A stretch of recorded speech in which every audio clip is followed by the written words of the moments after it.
예, 25장 1절부터 4절까지 공부하는데요. 앞부분 1, 2절 발제하신 발제자가 지금 접속이 늦으신 상황이에요. 그래서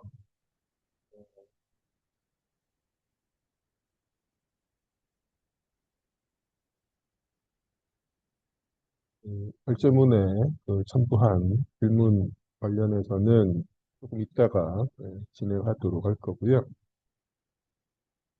전반적인 이제 내용에 대해서 네, 한 번쯤 같이 살펴보도록 하겠습니다. 뭐 발제 들으시면서 또는 이제 읽으시면서 궁금하셨던 부분 또는 뭐 이해가 잘 안 되는 부분 하실 말씀 있으시면은 먼저 부탁드릴게요.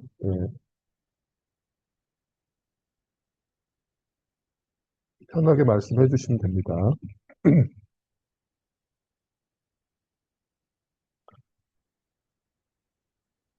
당장 질문이나 하실 말씀이 없으시면은 음, 음, 제가 강의식으로 좀 진행을 하도록 할게요. 이 부분 관련해서. 사실 25장에서 오늘 공부한 부분이 이론적으로 이제 대단히 이제 중요한 의미를 갖는 그리고 이제 현실에서도 대단히 이제 커다란 함의를 가지고 있는 그런 대목입니다.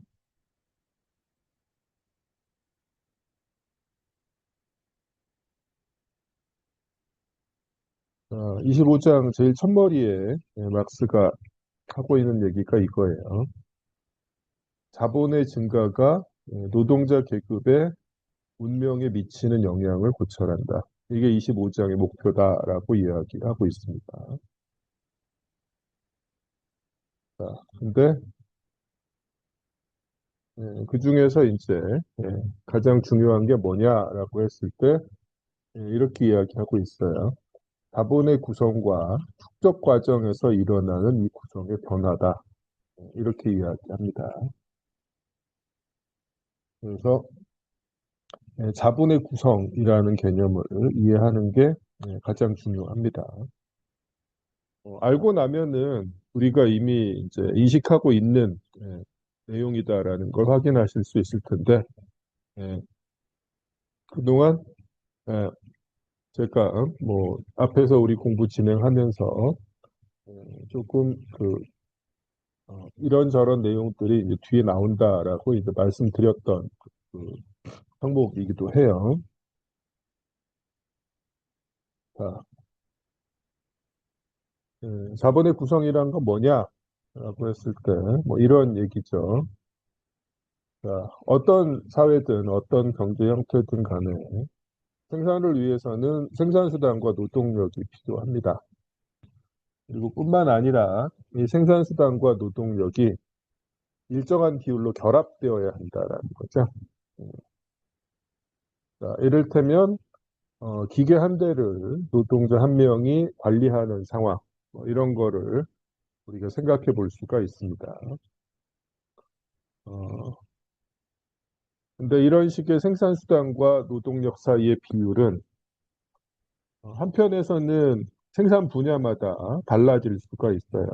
그래서 생산 분야에 따라서 어떤 분야는 상대적으로 생산수단을 더 많이 사용하고 어떤 분야는 상대적으로 노동력을 더 많이 사용할 수 있는데 그런 이제 분야와 무관하게 생산력이 전반적으로 발전하면 노동 생산성이 증대하게 되면은 이 생산수단과 노동력 사이의 비율에 변화가 생긴다라는 거죠. 어떤 방식으로 변화가 생겨나느냐라고 했을 때 생산수단에 비한 노동력의 비율이 줄어드는 방식으로 변화가 된다라는 거죠. 자, 그래서 여기에 이제 예로 든 상황을 보면은 예전에 이제 기계 한 대를 노동자 한 명이 관리하는 상황이었다라고 한다면 기계가 원활하게 작동하기 위해서 원료를 지속적으로 노동자가 공급해 줄 필요가 있었다. 그리고 기계가 가끔씩 오작동을 일으키면 노동자가 그걸 그때그때 교정을 해서 생산이 무난하게 연속적으로 진행될 수 있도록 할 필요가 있었다라는 거예요. 근데 기계가 이제 그 개량이 돼서 원료 공급이 자동으로 됐다라고 한다면 생산력의 발전, 생산성의 증대가 기계의 개량이라는 형태로 진행이 된 거예요. 자, 그리고 이전처럼 이제 중간에 생산이 이제 멈추는 잔고정도 거의 없어졌다라는 거예요. 그러면 기계 한 대에 노동자 한 명이 굳이 붙어 있을 필요가 없게 된다라는 거죠. 그러면은 이제는 이제 노동자 한 사람이 기계 한 대가 아니라 기계 10대를 관리하는 이런 상황으로 변하게 될 거다라는 거죠. 다시 말해서 생산력의 발전은 생산 과정에서 생산 수단의 비중이 갈수록 증대하고 살아있는 노동력의 비중이 감소하는 방식으로 나타나게 된다라는 거죠. 자, 근데 이것은 굳이 자본주의적 생산에만 고유한 게 아니라 모든 생산 형태에서 관철되는 법칙이라고 할 수가 있습니다. 생산력의 발전은 갈수록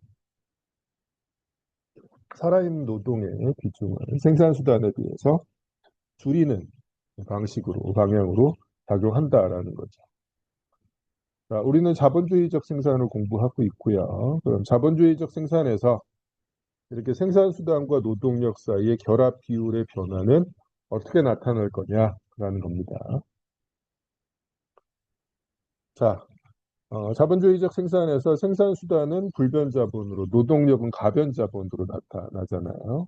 예, 그랬을 때 생산 수단과 노동력 사이의 비율이 생산 수단에 비해서 노동력의 비중이 감소하는 방식으로 변한다면 이것은 동시에 자본주의적 생산에서 불변 자본의 비중이 증대하고 가변 자본의 비중이 감소하는 형태로 나타날 수밖에 없다라는 거죠.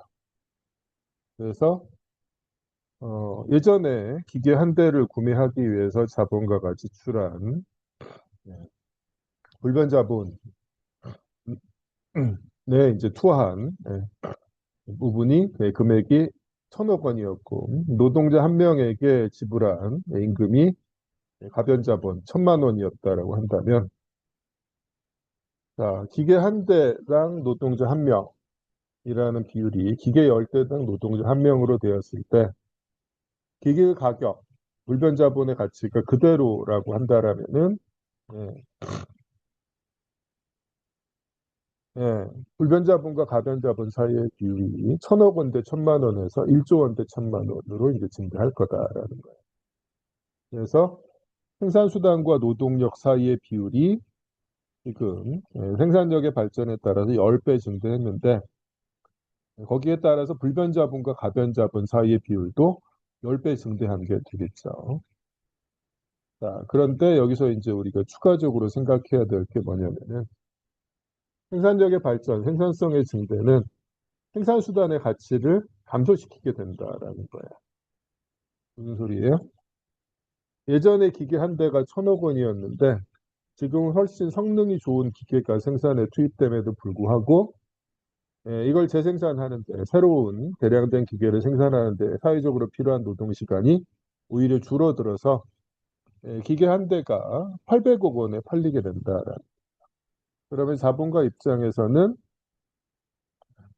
이전에는 기계 한 대를 구매할 때 1,000억 원을 지불했는데 이제는 개량된 기계 10대를 구매할 때 1조 원이 아니라 이제 8천억 원만 지불하면 된다.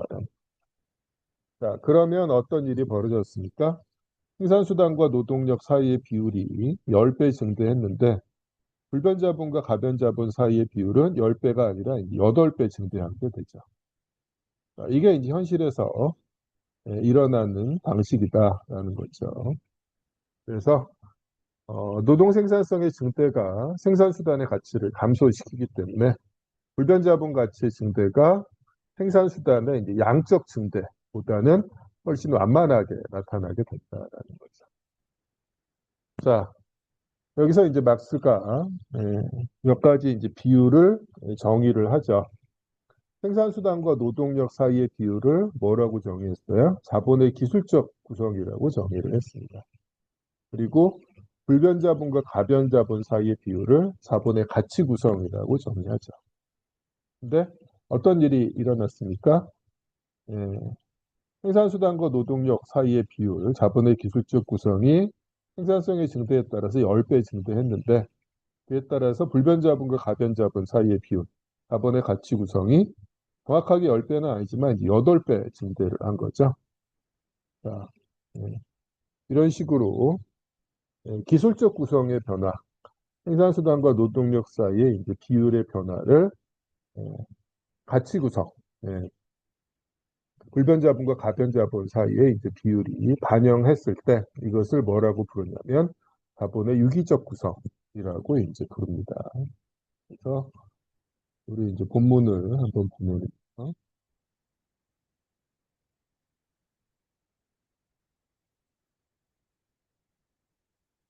예, 쭉 한번 읽어보도록 하겠습니다. 예, 황진호 씨 두 번째 문단부터 읽어주실 수 있을까요? 이 자본의 구성은 두 측면에서 고찰할 수 있다. 가치의 측면에서 고찰하면 이 구성은 자본이 불변자본, 즉 생산수단의 가치와 가변자본, 즉 노동력의 가치 또는 임금 총액으로 분할되는 비율에 의해 결정된다. 생산과 과정에서 기능하는 소재의 측면에서 고찰하면 어떤 자본이든 생산수단과 살아있는 노동력으로 분할되는데 이 구성은 사용되는 생산수단의 양과 이 생산수단의 활용에 필요한 노동량 사이의 관계에 의해 결정된다. 나는 전자를 자본의 가치 구성이라 부르고 후자를 자본의 기술적 구성이라 부른다. 양자 사이에는 긴밀한 상호관계가 있다. 이 상호관계를 표현하기 위해 나는 자본의 가치 구성이 자본의 기술적 구성에 의해 결정되고 또 기술적 구성의 변화를 반영하는 경우 그것을 자본의 유기적 구성이라 부른다. 내가 간단히 자본의 구성이라고 말할 때는 언제나 자본의 유기적 구성을 의미하는 것으로 이해해야 한다. 예, 좋습니다. 예, 자본의 구성이라는 이런 용어는 자본의 유기적 구성을 의미한다라고 이야기하고 있어요. 그래서 앞으로 자본의 구성이라는 용어가 나오면 이건 이제 유기적 구성을 의미하는 건데 이건 뭐다? 자본의 가치 구성이 기술적 구성에 의해 결정되고 기술적 구성의 변화를 반영하는 경우다. 이렇게 지금 이야기를 하고 있습니다.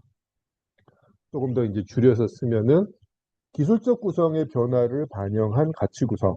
이렇게 이제 생각하시면 돼요. 이 개념을 이해하는 게 제일 중요합니다.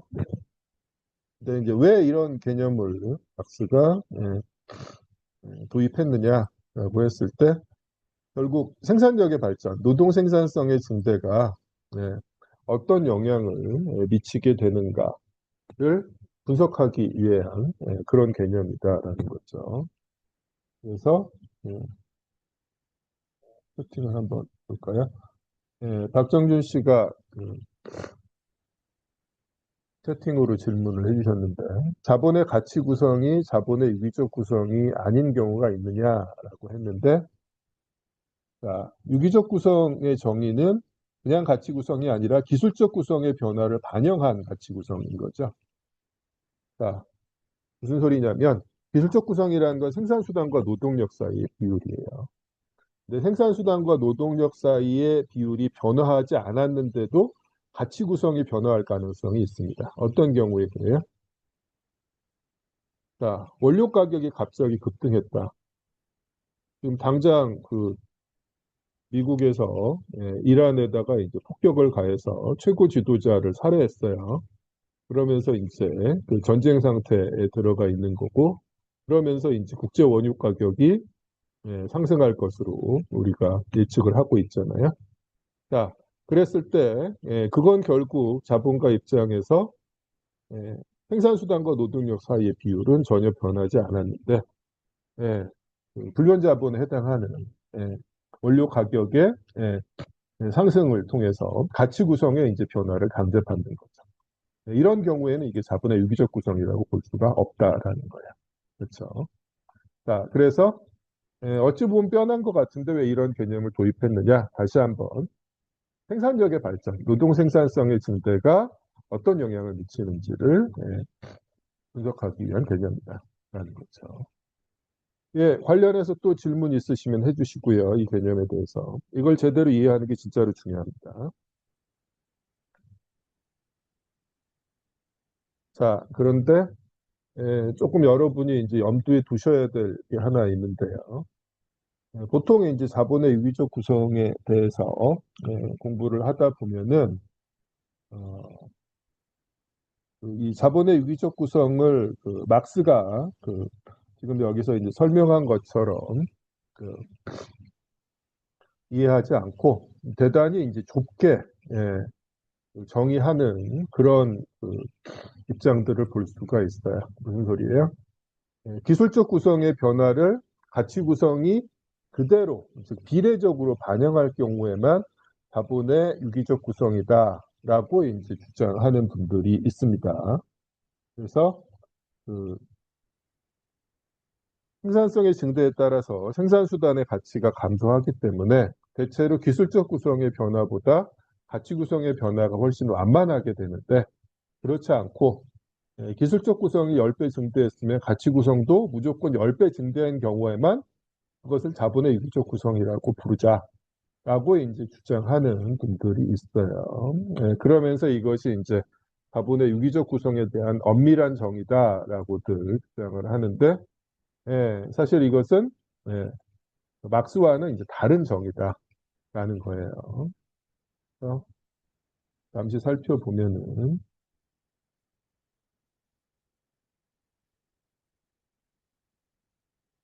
자, 어, 우리 첫 시간에 알려드린 막스 앵겔스 콜렉티드 웨이크워스 영어판 이제 저작집에 자본론 세 권이 다 올라와 있는데 활용하고 계시겠죠? 예. 그래서 다시 가면은 예, 이 사이트입니다. 지난번에 소개해드렸던 대로 그래서 자본론 1권이 콜렉티드 웍스의 35권이고요. 거기서 우리가 지금 1권 7편을 공부하고 있죠. 자, 1권 7편 자본의 이제 축적 과정. 그래서 오늘은 25장 자본주의적 축적의 일반 법칙입니다. 자, 그 제일 첫 번째 부분에 보면은 자본의 유기적 구성에 대해서 이제 설명하고 있는 대목인데 여기 이제 이런 식으로 막스가 이야기하고 있죠. 자, 둘 사이에는 예, 엄밀한 관계가 있다라는 건데 이 둘이라는 게 자본의 가치 구성과 기술적 구성을 의미하죠. 자, 이것을 표현하기 위해서 뭐라고 부르냐?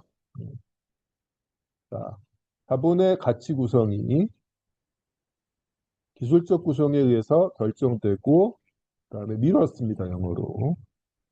The changes of the latter. 그래서 기술적 구성의 변화를 반영할 때 예, 이것을 자본의 유기적 구성, 오거닉 컴포지션 오브 캐피탈이라고 부른다라고 이야기하고 있어요.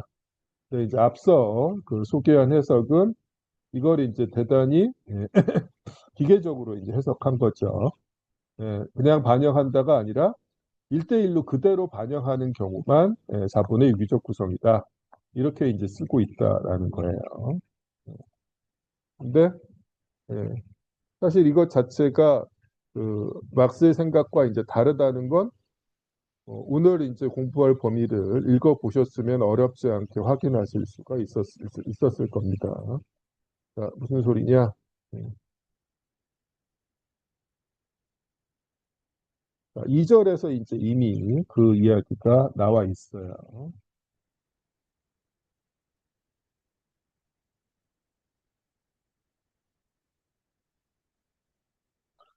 자, 850쪽입니다.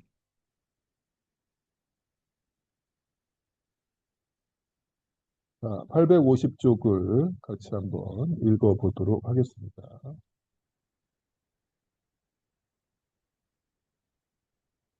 네, 윤민자 씨 부탁드릴게요. 그러나부터 읽어주시기 바랍니다. 네.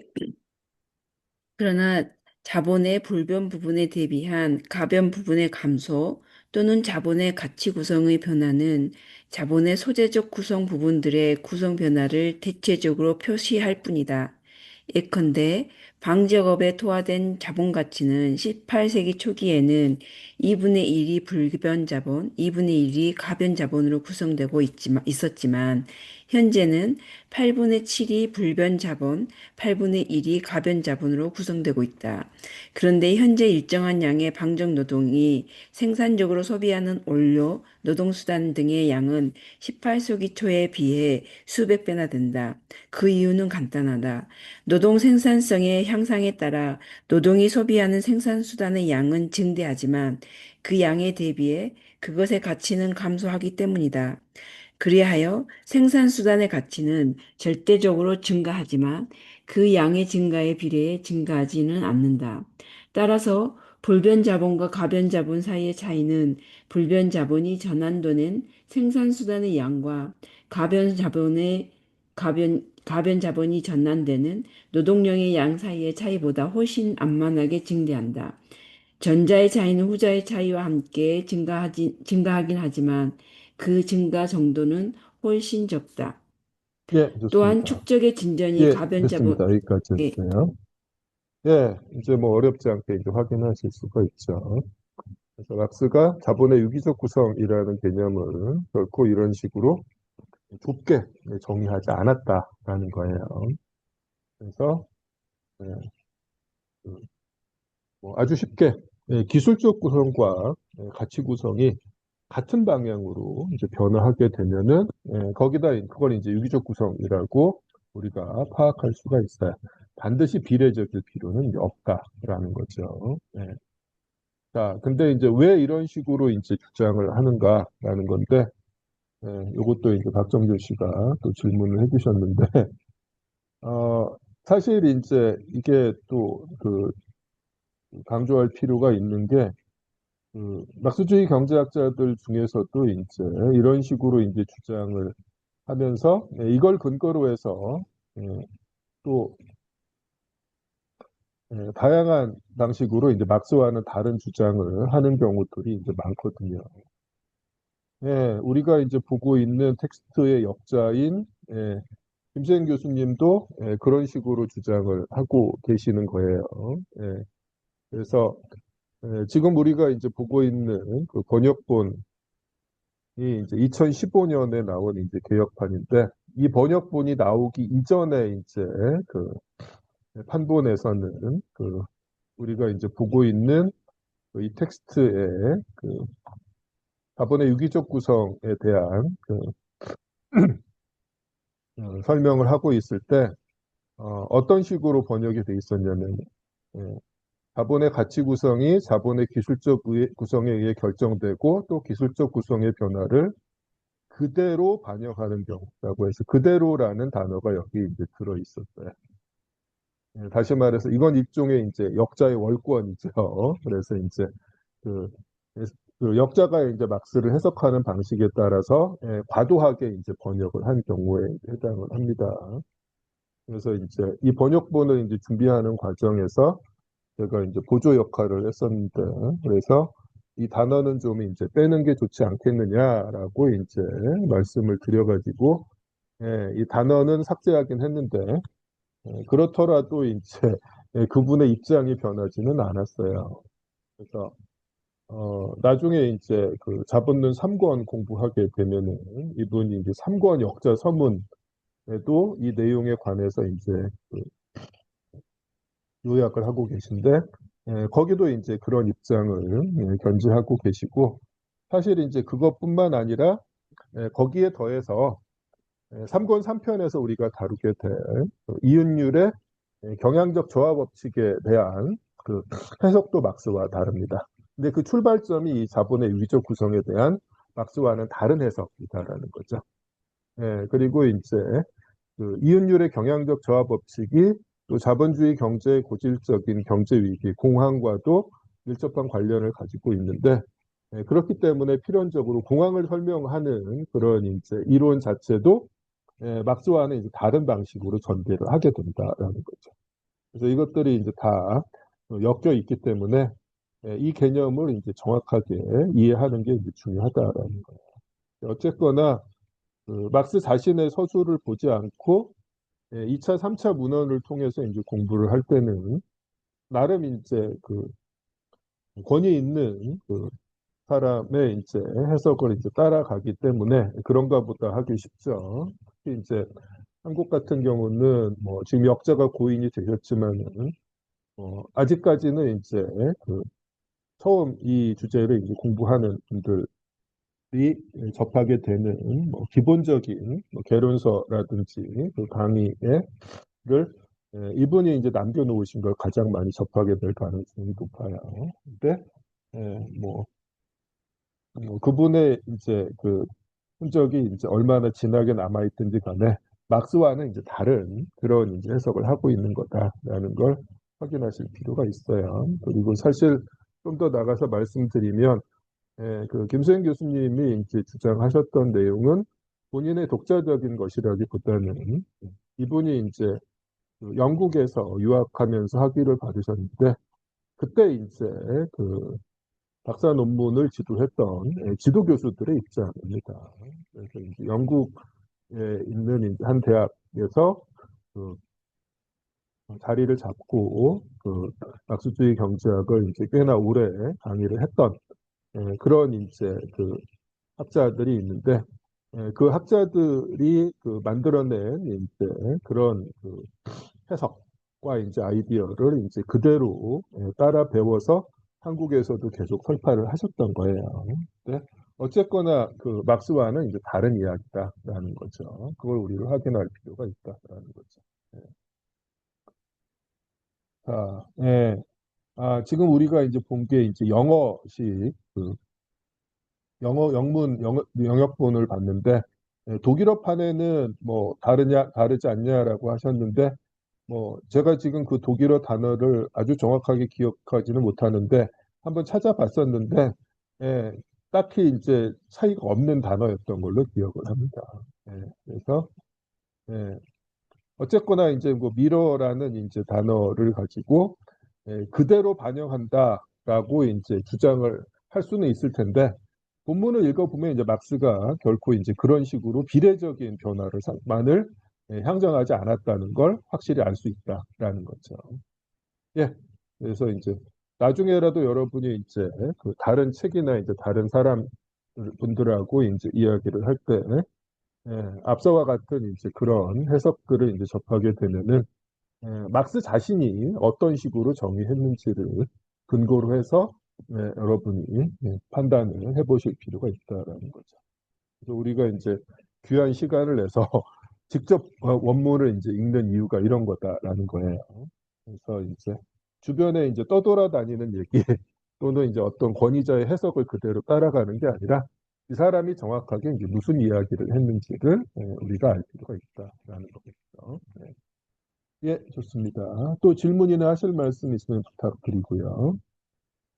그다음에 이제 아까 그 채팅으로 나왔던 질문에 대한 답을 나왔던 질문이기도 한데, 예, 그 기술적 구성의 이제 변화와 무관하게 가치 구성이 변동할 수도 있다라는 거죠. 그래서 이런 경우는 자본의 유기적 구성이라고 할 수 없다라는 겁니다. 자, 결국 막스가 그 오늘 이제 공부할 25장에서 하고자 하는 건 뭐냐면은 이런 자본의 유기적 구성이 생산력의 발전에 따라서 갈수록 불변 자본의 비중이 가변 자본에 비해서 커진다라는 거죠. 이 비율이 커지는데 이걸 이제 자본의 유기적 구성의 고도화라고 이제 이야기합니다. 그리고 이게 어떤 영향을 미치느냐라고 이야기했을 때 제일 첫머리에 이야기하고 있었죠. 아까 말씀드렸던 것처럼 자본의 증가가 노동계급의 운명에 미치는 영향을 고찰한다라고 지금 이야기를 하고 있는 겁니다. 어떤 식으로 나와 있는 거예요? 자본주의적 생산이 발전할수록 생산력이 발전할수록 갈수록 자본가들이 보기에 쓸모없는 존재들, 상대적 과잉과 이제 늘어날 수밖에 없다라는 거죠. 이게 자본주의적 생산에 피할 수 없는 법칙이다라고 지금 이야기를 하고 있는 거예요. 사실 이게 이제 제일 중요합니다. 물론 자본의 유기적 구성에 고도하는 이런 결과만을 낳는 게 아니고, 자본론 3권에 가면은 이윤율 저하 법칙이라는 형태로도 이제 나타나는데, 일단 아직 우리는 이윤과 이윤율에 대해서 본격적으로 다루고 있지 않기 때문에 일권 수준에서 이제 이 사실을 제대로 이해하는 게 제일 중요합니다. 그리고 이 내용은 앞서 말씀드렸던 것처럼 우리가 일권 공부하면서 자본주의적 생산의 발전에 따라서 갈수록 이제 노동자들이 불필요한 쓸모없는 존재로 되어가는 경향이 있다라는 걸 곳곳에서 확인했어요. 특히나 이제 그 기계화 대공업을 살펴보면서 여러 차례 이제 나왔는데 그걸 이제 비로소 이론적으로 정식화를 한 거예요. 이른바 이제 노동 절약적 기술 혁신이라고 뭐 중립적으로 부를 수도 있고 뭐 훨씬 이제 쉽게 와닿는 용어, 고용 없는 성장이라는 말도 대단히 이제 오래 전부터 우리한테 이제 회자되고 있는 거죠. 최근에는 4차 산업혁명 그리고 극최근에는 뭐 AI가 이제 모든 노동자를 쫓아낼 거다라는 식으로까지 이제 나타나고 있는 이런 상황인데 이게 사실은 이제 최근의 현상이 아니라 자본주의적 생산의 발전에 따른 이제 필연적인 결과다라고 막스가 이야기하고 있는 거다라는 거죠. 자, 예, 좋습니다. 그리고 자본론 3권 3편에 가면은 이 자본의 유기적 구성의 구조화가 단순히 이제 노동자들의 이제 처지를 악화시키는 것뿐만 아니라 자본가들이 이제 그토록 목을 매는 이제 이윤율에도 문제가 생길 수밖에 없다라는 거죠. 그래서 생산력의 발전에 따라서 이윤율이 장기에 걸쳐서 경향적으로 저한다라는 이제 법칙으로 나타나게 됩니다. 이거 이제 4분의 3권에서 이제 다룰 주제인 거고요. 예, 일단 여기까지네요. 그래서 이제 가장 이제 기본적인 내용들을 이제 말씀을 드렸어요. 자, 다시 한번 질문이나 하고 싶은 말씀 있으면 부탁드리도록 하겠습니다.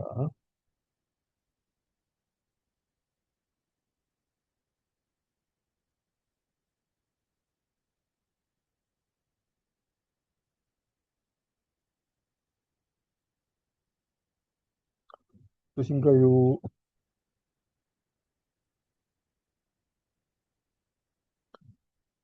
자, 뭐 당장 없으시면은 예, 각 절마다 이제 어떤 내용들을 이제 다루고 있는지를 조금 이제 볼 필요가 있어요.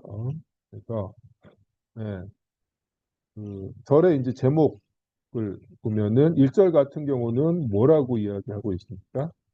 자본의 구성이 이제 변하지 않았을 때 축적에 따라서 노동력에 대한 수요가 증가한다라는 거예요. 나름 이제 비현실적인 가정입니다. 왜? 자본주의적 축적이 진행되는 과정은 생산력의 발전에 따라서 자본의 구성, 유기적 구성이 이제 고도화되는 과정이기 때문에 축적이 진행된다고 해서 노동력에 대한 수요가 비례적으로 증가하리라는 보장이 없다라는 거예요. 근데 어쨌거나 이제 1절에서는 그렇지 않고 축적이라는 게 어, 자본주의적 생산에서 그 자본 구성의 이제 변화를 수반하지 않고 진행된다라고 지금 가정을 한 거다라는 거죠. 그래서 837쪽에 이제 이 부분을 한번 보도록 하겠습니다. 예, 이소미 씨 읽어주시기 바랍니다. 자본의 증가는 그 가변적 구성 부분, 즉 노동력으로 전환되는 부분의 증가를 포함한다. 추가 자본으로 전환되는 잉여 가치의 일부는 끊임없이 가변 자본, 즉 추가적 노동 기금으로 재전환되지 않으면 안 된다. 다른 사정들이 불변이고 또 자본의 유기적 구성도 불변이라고 가정하자. 즉 생산수단의 일정한 양을 운동시키기 위해서는 언제나 동일한 양의 노동력이 요구된다고 가정하자. 그러면 노동에 대한 수요와 노동자의 생활을 위한 재원은 분명히 자본에 비례해서 증가하며 자본의 증가가 빠르면 빠를수록 그것들도 그만큼 더 빨리 증가한다. 예, 일단 여기까지입니다. 이런 가정을 하고 있다라는 거예요. 네. 자, 그러면 이제 어떤 일이 이제 벌어지느냐라는 거죠. 예.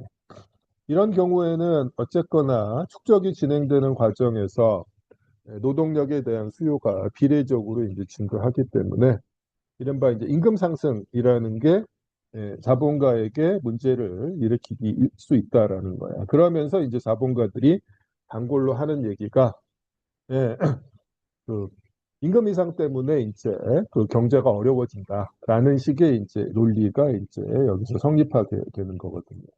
예. 자, 그래서 자본가들이 이제 노동자들의 임금 인상을 한탄하게 된다라는 거예요. 예. 자, 그래서 이제 여기서 이야기하는 게 자본의 축적이 프롤레타리아트의 증식이다. 뭐 이런 식으로 지금 이야기를 하고 있는 거죠. 예. 자, 나름 노동자들한테 그나마 유리한 상황을 지금 가정하고 있는 거예요. 근데 이제 그럼에도 불구하고 실제로 이것이 이제 뚜렷한 한계가 있다라는 사실을 막스가 여기서 이제 명확하게 하고 있습니다. 그래서 쭉쭉 이제 넘어가고요.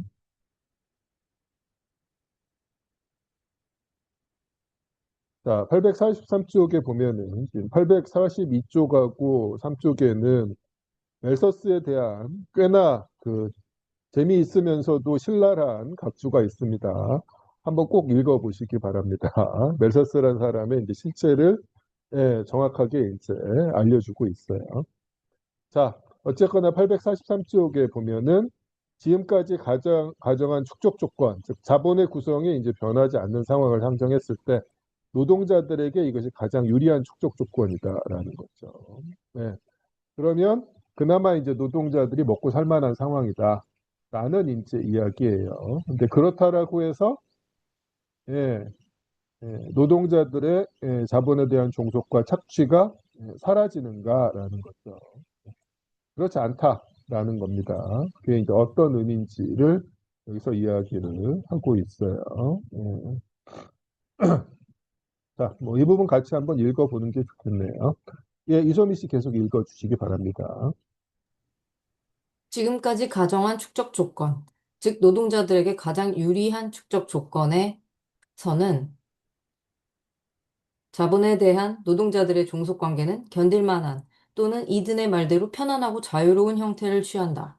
그 종속 관계는 자본의 증대에 따라 더욱 내포적으로 되지 않고 더욱 외연적으로 될 뿐이다. 자본의 착취, 지배의 영역이 자본 자체의 크기와 자본에 종속되는 사람들의 수에 따라 확대될 뿐이다. 노동자들 자신의 잉여 생산물, 이것은 점점 증대하고 끊임없이 추가 자본으로 전환되고 있다. 이 중에서 더 많은 부분이 지불수단, 임금의 형태로 노동자들에게 돌아오는데 그 덕택으로 그들은 자기들의 소비 범위를 확대하고 의복, 가구 등 자기들의 소비 재원을 약간 늘릴 수가 있고 심지어는 약간의 준비금까지도 형성할 수 있다. 그러나 이렇게 되더라도 노예의 경우 입는 것과 먹는 것과 대우가 개선되고 페쿨리움, 고대 로마에서 노예에게 허용해 주었던 일부 재산, 노예는 이것을 제3자와 거래할 수도 있었다. 이것이 다소 많아지더라도 노예의 종속관계와 착취가 사라지는 것이 아닌 것과 마찬가지로 임금 노동자의 종속관계와 착취도 사라지지 않는다. 자본 축적의 결과 노동의 가격이 상승하는 것은 사실상 임금 노동자 자신이 이미 만들어낸 금사슬, 자본의 기와 무게로 말미암아 그 사슬의 긴장이 약간 완화된다는 것을 의미할 따름이다. 예, 딱 이 정도다라는 거예요. 그래서, 음, 여기 보면은 이제 뭐 내포적 종속과 이제 외연적 종속이라는 이제 이런 개념이 이제 등장하는데 이런 상황에서는 질적인 이제 심화가 이루어지지는 않고 다만 이제 양적인 확대만 이루어질 뿐이다라는 정도로 생각하시면 돼요. 근데 이제 문제가 되는 건 이거예요. 노동자들의 이제 임금이 과도하게 상승해서 예, 그 경제 발전이 이제 져야 된다라는 이제 논리가 여기서부터 이제 나오게 된다라는 거죠. 좀 이런 내용들이 이제 진행이 됩니다.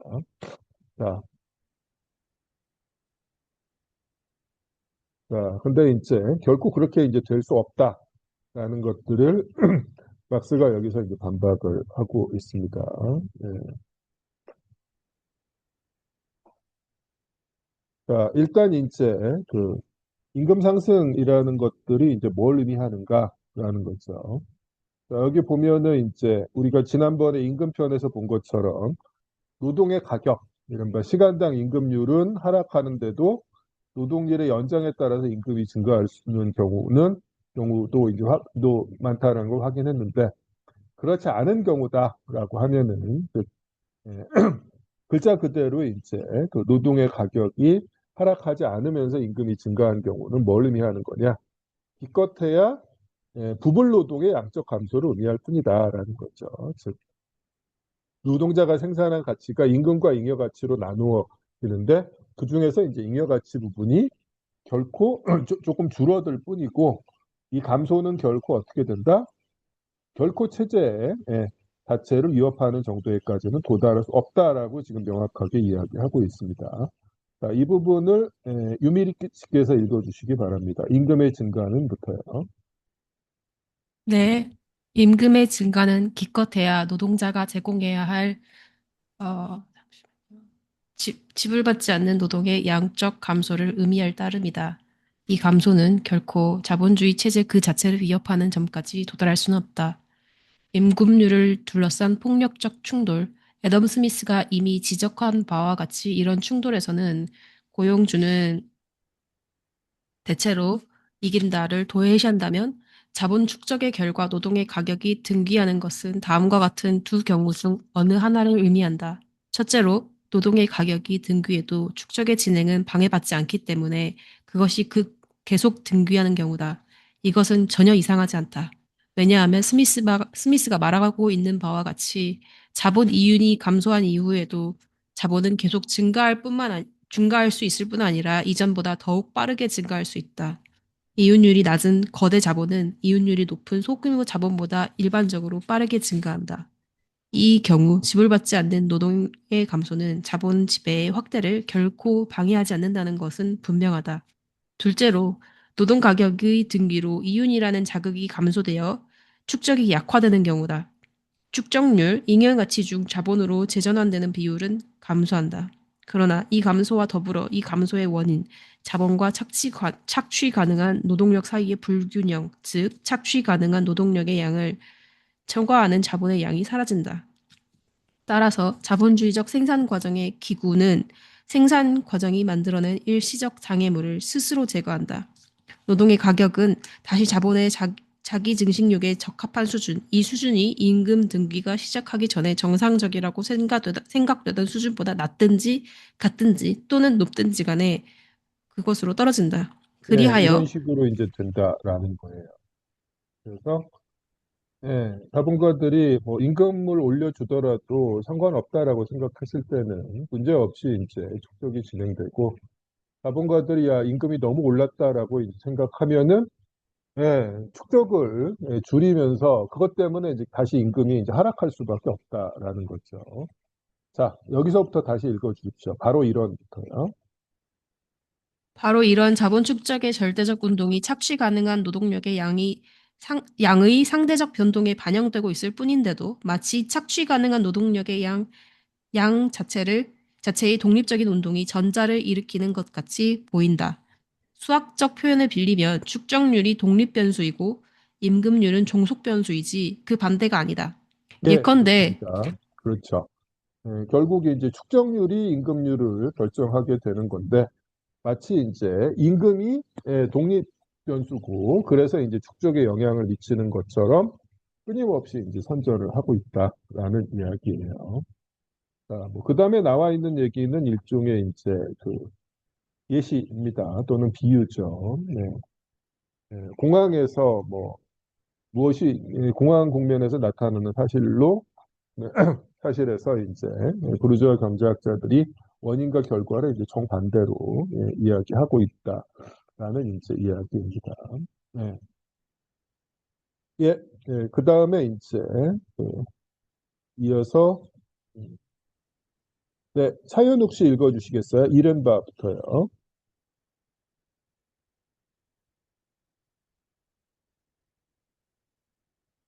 차윤욱 씨 지금 읽으실 수 이른바, 있을까요? 네, 네, 부탁합니다.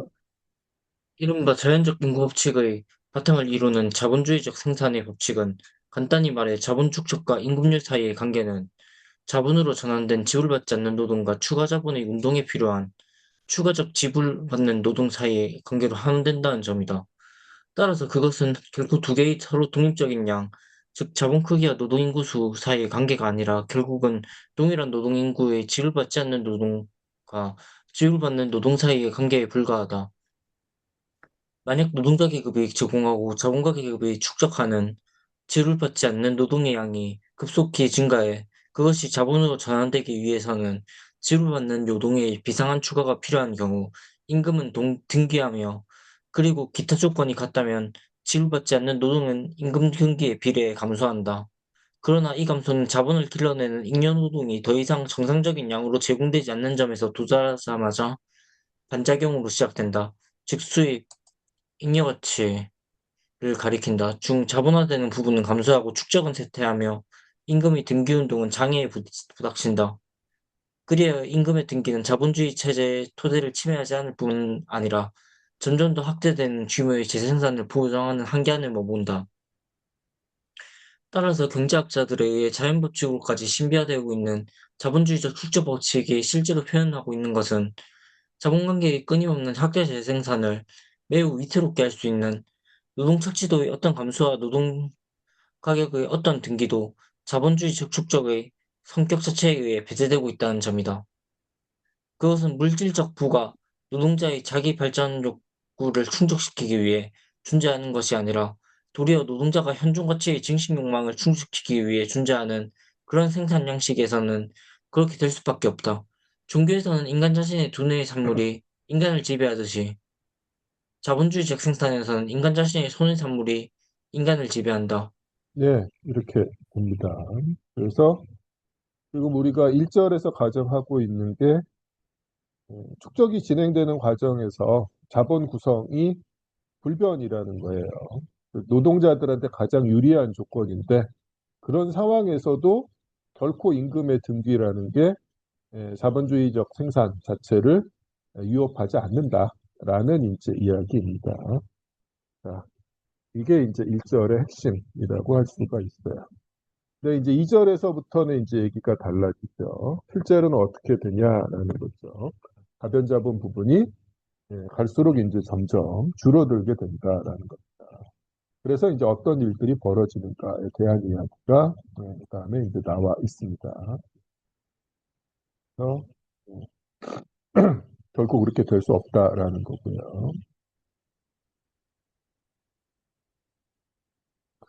자, 그다음에 이제 2절에서 우리가 그 또 하나 이제 중요하게 확인해야 될 개념이 자본의 집적과 집중이라는 개념입니다.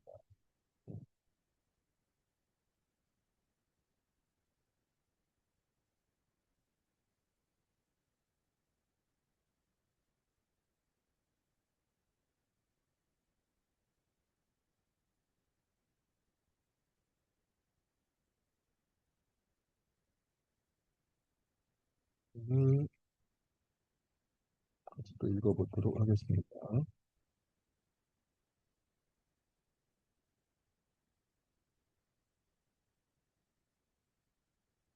네, 852쪽이에요. 852쪽의 하단부터 읽어보도록 하겠습니다. 네, 황진호 씨 부탁드립니다. 모든 개별 자본은부터요. 예. 모든 개별 자본은 크든 작든 생산 수단의 집적이며 이에 대응해 크거나 작은 노동자 집단을 지휘한다. 모든 축적은 새로운 축적의 수단으로 된다. 자본으로 가능한 부의 양이 증대함에 따라 축적은 개별 자본가들의 수중으로 부의 집적을 증대시키며 그리하여 대규모 생산의 토대와 진정한 자본주의 생산 방식의 토대를 확대시킨다. 사회적 자본의 증대는 다수의 개별 자본의 증대에 의해 이루어진다. 기타 조건이 같다면 각 개별 자본이 사회적 총 자본 중에서 차지하는 몫에 비례해 개별 자본은 증대하며 그 증대와 함께 생산 수단의 직접도 증대한다. 동시에 가지들이 가지들이 가지들이 최초 자본에서 분리되어 새로운 독립적 자본으로 기능하기 시작한다. 여기에서 특히 큰 기능을 하는 것은 자본과 가족들 사이의 재산 분할이다. 그리하여 자본 축적에 따라 자본가의 수도 대체로 늘어간다. 이러한 유형의 집적은 축적에서 직접 나오거나 또는 오히려 축적 그 자체에 동일한 것인데 이것의 특징은 다음과 같은 두 가지이다. 첫째로 사회적 생산 수단이 개별 자본가들의 수준으로 더욱더 집적되는 것은 기타 조건이 같다면 사회적 부의 증대 정도에 의해 제한된다. 둘째로, 사회적 자본 중 각 특정 생산 부분에서 활동하는 부분은 서로 경쟁하는 독립적 상품 생산자로서 대립하는 많은 자본가들 사이에 분할되어 있다. 따라서 축적과 이에 수반하는 직적이 다수의 지점으로 분산될 뿐 아니라 개별 기능 자본들의 증대는 새로운 자본의 형성과 옛날 자본의 분열에 의해 방해를 받는다. 그리하여 축적은 한편으로는 생산 수단의 집적과 노동에 대한 지위의 집적이 증가하는 것으로 나타나며 다른 한편으로는 다수의 개별 자본가들의 상호 간의 배척으로 나타난다. 예, 좋습니다. 지금 보면은 자본의 집적과 관련해서 막스가 이제 두 가지를 구분하고 있어요. 그래서 이런 유형의 집적이라고 하면서 축적에서 직접 나오거나 축적 그 자체와 동일한 것이라고 지금 이야기를 하고 있는데 생산수단의 집적과 노동에 대한 지위의 집적이다라는 겁니다. 이제 별 얘기가 아니라 자본가들이 이제 잉여가치를 지난번에 이제 우리가 가정했던 것처럼 전부 다 이제 개인적 소비에 탕진하지 않고 추가적으로 그 재투자를 하게 되면 어떻게 돼요? 잉여가치 자본화를 통해서 개별 자본의 크기가 이제 점점 커져가게 되는 거죠. 뭐 이런 식의 이야기입니다. 예. 뭐 실제로는 뭐 이제 뭐 나선형으로 이제 조금 커져가게 되는 건데, 자 이걸 뭐라고 부른다? 예. 자본의 집적 또는 이제 좁은 의미의 집적이라고 부릅니다. 영어로는 concentration of capital이에요. 근데 이런 형태의 집적만 있는 게 아니라 또 다른 형태의 집적도 있다라는 거예요. 일단 이런 형태의 집적은 여러 자본 간의 이제 상호 간의 배척이다. 이렇게 지금 이야기를 하고 있거든요. 그러면 이 배척의 결과가 이제 어떻게 나타날 거냐라는 거죠. 그 다음 문단 보도록 하겠습니다. 윤민자 씨 부탁드립니다. 사회적 총자본이 수많은 개별 자본으로 분열하거나 또는 그 분열한 조각들이 상호 배척하는 것은 그들 사이의 흡수에 의해 상쇄된다. 자본들의 흡수는 생산수단과 노동지위의 단순한 집적, 축적과 동일한 의미의 집적이 아니다. 그것은 이미 형성된 자본의 집적이며 그 개별적 독립성의 파괴이고 자본가에 의한 자본가의 수탈이며 다수의 자본을 소수의 대자본으로 전환시키는 것이다. 이 흡수 과정이 앞의 집적 과정과 다른 점은 흡수 과정은 이미 존재하고 기능하는 자본들의 분배 변화만을 전제하며 따라서 그 적용 범위는 사회적 부의 절대적 증대 또는 축적의 절대적 한계에 의해 제한받지 않는다는 점이다. 한 곳에서는 어떠한 한 사람의 수중에 자본이 대량으로 증대하는 것은 다른 곳에서 많은 사람들이 자본을 잃어버렸기 때문이다. 이것은 축적, 집적과 구별되는 진정한 집중이다. 예, 좋습니다. 집중이라는 단어가 있고 등장을 했어요. 그래서 뭐 이제 어떤 방식으로 진행되는가라는 이제 이야기들이 조금 나와 있는데 이건 잠깐 이따가 보도록 하고요. 자, 각각의 이제 개별 자본들이 앞서와 같은 방식으로 잉여가치를 재투자하면서 덩치를 불린다라는 거예요. 이 과정에서 모두가 성공하는 게 아니다라는 거죠. 이 과정에서 뭐 운이 나빠서 또한이 부족해서 뭐 이런저런 이유로 탈락하는 자본들이 생겨나는데 그랬을 때 살아남은 자본들이 이제 이들을 흡수하게 된다라는 거죠. 이른바 이제 인수합병, M&A라는 과정이 끊임없이 이제 진행되면서 어떻게 돼요? 갈수록 소수의 자본가의 손에 사회적 자본의 점점 더 큰 부분이 모이게 된다라는 거거든요. 이런 과정이 이제 불가피하다라는 건데 이것을 이제 자본의 집중이라고 부릅니다. 영어로는 Centralization of Capital이에요. 그래서 이렇게 이제 자본의 축적이라는 것은 필연적으로 이런 집적과 집중을 수반하는 과정일 수밖에 없다라는 거예요. 그래서 이제 보통은 그 집적하고 집중을 이런 식으로 이제 구분하는데 조금 이제 읽다 보면은 막스가 그 집중이라는 과정을 집적의 한 형태로 설명하고 있기도 합니다. 그래서 이제 뭐 그 해석하기에 따라서는 그 축적과 동일한 의미의 집적과 집중을 포함해서 이걸 전부 다 집적이라고 부를 수 있다. 넓은 의미로 이렇게 쓰는데 실제로 우리가 자본론 2권, 3권을 공부하다 보면은 어, 자본론 1권 지금 우리가 공부하는 기준으로 봤을 때 집중이라고 써야 될 것 같은데 막스가 이제 집적이라고 명시하고 있는 경우를 볼 수가 있어요. 근데 이때의 이제 집적은 지금 여기서 이제 나온 집중과 같은 의미로 사용되고 있다라고 생각을 하시면 될 겁니다. 나중에 이제 2, 3고 공부하게 되면 확인을 하실 수가 있을 거예요. 그래서 자, 집중이란 뭐다? 이미 형성된 자본의 집적이고 개별적 독립성의 파괴, 자본가에 의한 자본가의 수탈, 다수의 소자본을 소수의 대자본으로 전환시키는 거다라는 거죠. 자, 그래서 이제 결국 이 과정이 어떤 식으로 나타나게 되느냐라는 겁니다. 자, 그리고 뭐 여기서 이제 명시적으로 드러나지는 않지만 자본주의가 이제 주기적으로 두드러 맞는 이제 공황이 이 과정에서 이런 촉매 역할을 하게 돼요. 상대적으로 이제 경쟁력이 약한 자본들을 대규모로 이제 몰락시키고 살아남은 자본들이 그들을 이제 손쉽게 그 흡수하도록 만드는 그런 역할을 주기적 공양이 하게 된다라는. 그래서 이제 결국 어떻게 되느냐? 막스가 자본론 1권을 출판할 때만 하더라도 이런 경향에 대해서 막스가 설명하지는 하고 있었지만은 이게 이제 뚜렷하게 나타나지는 않았다라는 거예요. 흔히 이제 자유경쟁 자본주의라고 불리는 고만고만한 자본들이 이제 치열하게 경쟁하는 상황에 가까웠어요. 적어도 이제 뭐 잉글랜드 자본주의는 그런 방식으로 처음 시작을 했죠. 근데 막스가 이야기하고 있는 것처럼 이건 결국에 이제 집적과 집중의 과정을 거치면서 소수의 대자본가의 손에 사회적 자본의 점점 큰 부분이 놓이게 될 수밖에 없다라는 거거든요. 그리고 막스 사후에 이제 19세기 말쯤 되면 이런 상황이 대단히 뚜렷해졌죠. 그래서 19세기 말 이제 20세기 초에 되면로 가면은 이른바 이제 독점 자본주의라는 규정이 등장하게 된다라는 거예요.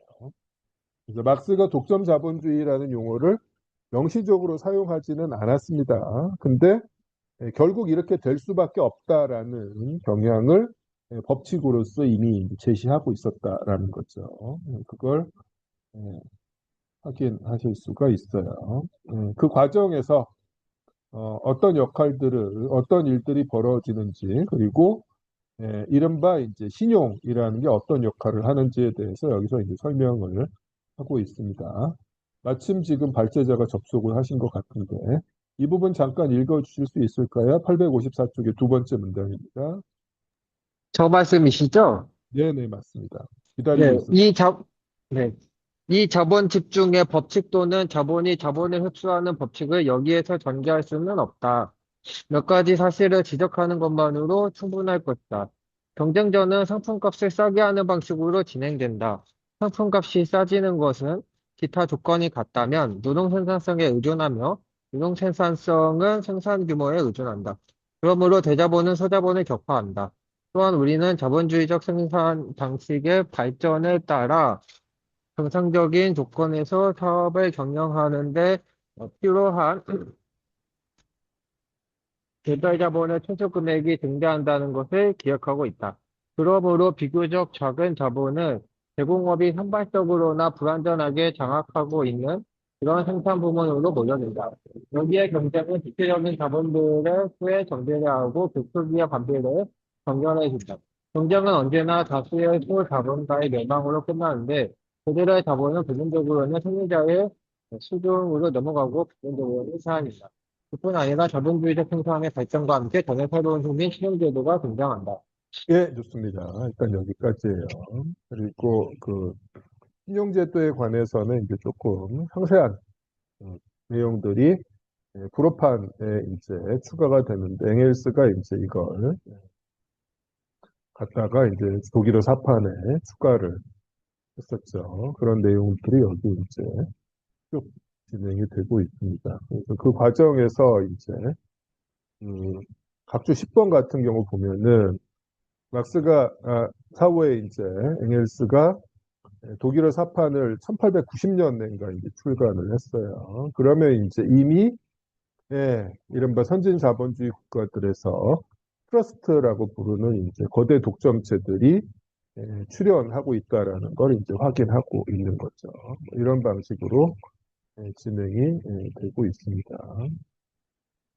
그래서 실제로 이제 그 신용이라는 과정이 이것들을 엄청나게 이제 대규모로 그 가속시키고 확장시키는 이제 역할을 하고 있다라는 걸 예, 어, 보여주고 있습니다.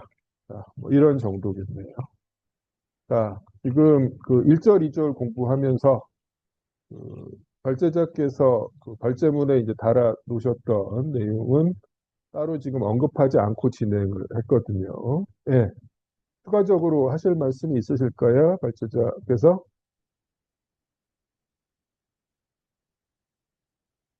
예, 당장 없으시면은 발제문에 있는 질문을 조금 하나씩 설명을 해주시기 바랍니다. 예, 1번 이야기 해주실래요?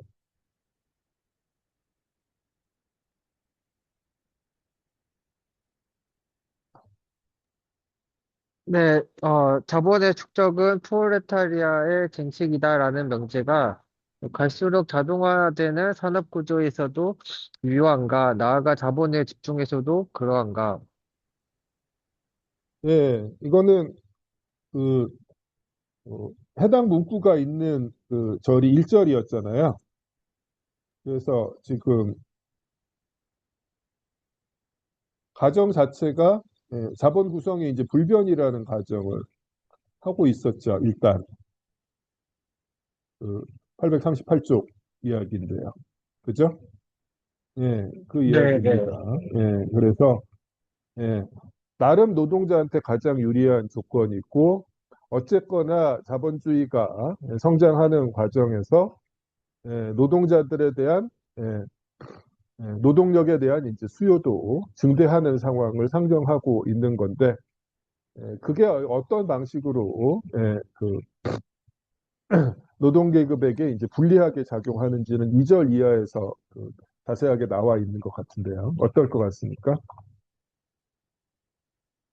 아, 그렇긴 하네요. 근데, 어, 저는 그 자동화되는 산업 구조와 자본의 집중, 이것과 이제 프롤레타리아트의 이제 그 산업 예비군과 결국 관련한 문제인데, 그 양상에 대해서 좀 얘기해 보면은 좋겠다고 생각하긴 했었거든요. 특히 자동화나 뭐, 이런 거는 계속해서 이제 논점이 제기되고 있으니까.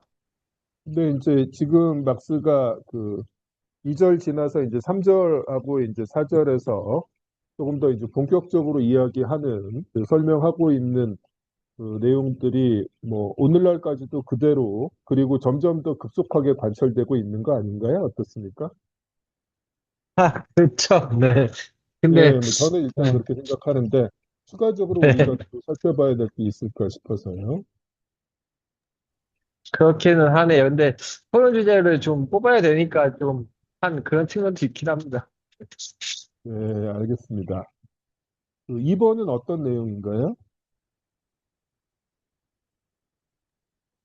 아, 이게 플랫폼 기업들이 요새 뭐 온라인을 통해 가지고 되게 많잖아요. 네. 음. 근데 마르크스가 이제 철도 같은 이게 약간 이게 직결할 수는 없을지 몰라도 뭔가 계속 연결을 해주는 거잖아요. 철도나 플랫폼이나 이런 것들이. 그런 점에서 봤을 때 철도 부서의 역할 같은 거를 오늘날 이제 유통과 관련해가지고 이제 플랫폼 기업들이 수행하고 있는가 그런 건가 뭐 그런 질문 같은 거였습니다. 856쪽이라고 지금 이야기를, 여기 내용이 보면 이제 두 번째. 네, 네. 아, 집중이 이제 어떤 역할을 하는가라는 건데, 그, 이런 얘기죠. 여기 보면은, 개별 자본들이 축적에 의해서 증대되어 철도를 부서달 때까지 기다릴 수밖에 없었다면, 세계에는 아직도 철도가 없었을 것이다. 이런 얘기인데, 지금도 그렇지만, 그, 철도 산업 자체가, 예, 대단히 이제 대규모의 투자를, 그리고 이제 장기적으로 이제 요구하는 산업이다라는 거예요. 그래서 개별 자본가들이 잉여 가치를 축적해서 덩치를 이제 키우는 방식으로만 축적이 이제 진행될 수 있다라면은 예, 이 속도가 이제 엄청나게 발전의 속도가 생산 확장의 속도가 엄청나게 이제 그 늦어질 수밖에 없다라는 거예요. 근데 이제 신용을 동원하면 이걸 일거에 해결해 줄 수 있다라는 거죠. 여기서 이제 등장하는 게 이제 주식회사 같은 경우죠. 실제로 당시만 하더라도 그 잉글랜드에서 이제 주식회사는 오늘날 거의 대부분의 나라들에서 주식회사는 그 신고제예요. 허가제가 아니라 주식회사 만들고 이제 서류 제출하기만 하면 된다라는. 근데 이제 당시의 경우에 이제 주식회사는 당연히 만들 수 있는 게 아니라 예, 특정한 이제 몇몇 경우에만 예외적으로 허가되는 경우였습니다. 그래서 이제 철도같이 장기간에 걸친 재규모 투자가 필요한 산업에 한해서 예외적으로 이제 허용되고 있는 상황이었어요. 그게 이제 그 1860년대 당시 이제 상황인 거죠. 어쨌거나 신용이라는 게 사회에서 그 자체로는 자본주의적 생산에 투입될 수 없는 대단히 많은 이제 유휴 화폐들을 특정한 자본가의 수중에 처분에 이제 맡기는 방식으로 해서 이걸 이제 급속도로 기하학적으로 확장시킬 수 있게 만들어졌다라는 이제 이야기를 하고 있는 거죠. 그런 맥락에서 지금 철도를 예로 들고 있는 거였거든요. 이제 오늘날의 이제 플랫폼 기업, 그래서 지금 질문하신 이제 부분을 보면은 뭐 철도 자체가 가지는 그 역할도 있겠지만은 여기서 이제 철도가 등장한 것은 대규모의 이제 자본이 동원될 수 있는 가능성에 대한 이런 역할이었습니다. 플랫폼 기업은 어떨까요? 예, 이것도 뭐 끊임없이 그 동일한 궤적을 이제 밟아온 거라고 이제 생각이 되는데, 뭐 이런저런 플랫폼 기업들이 생겨났다가 갈수록 이제 유력한 그 한두 그 자본이 이제 다른 경쟁자들을 이제 잡아먹는 방식을 띄고 있는 거죠. 지금도 이제 당장 우리 눈에 이제 보이게 되는 거잖아요. 한국에서도 이제 배달 플랫폼이 예, 예, 한두 개 정도로 엄청나게 그 축소가 됐잖아요. 뭐 어렵지 않게 이 과정이 진행되고 있는 것 같습니다. 어렵지 않게 확인할 수 있을 것 같아요. 한번 볼까요? 3번 질문 이야기 해주시겠어요? 네네. 이거는 집적에서 집중으로 이제 자본의 축적의 양상이 그 경로가 좀 변할 때 신용제도가 거기에서 이제 차지하는 역할의 기준 뭐 이런 거였거든요. 근데 제가 생각했을 때 신용제도만 집적에서 집중으로 촉진하는 것 같지는 않아서 그러니까 신용제도는 뭔가 지렛대 같은 역할은 할 수 있는데 그게 이제 근본적인 기전은 아니라고 생각을 했었거든요. 그런 생각을 하면서 좀 써봤어요. 예, 그렇죠. 그래서 이제 뭐, 그, 이 해당 부분들을 이제 보면 될 텐데, 신용이 엄청나게 이제 거대한 역할을 하고 있다는 건 사실입니다. 예, 근데 이제, 물론 이제, 신용 그 자체가 어떤 이제 신비한 힘을 가지고 있는 건 아니고, 기본적으로 그 축적과 동일한 의미의 이제 좁은 의미의 집적뿐만 아니라, 집중이 이제 진행되는 과정에서, 예, 중요한 역할을 한다는 정도이겠죠. 예, 예, 좋습니다. 또 추가적으로 하실 말씀 있으실까요? 아니요, 저는 괜찮습니다. 감사합니다. 예, 좋습니다. 그러면은 다른 분들 더 말씀이 없으시면은 어떻게 3절하고 4절로 넘어가도 될까요?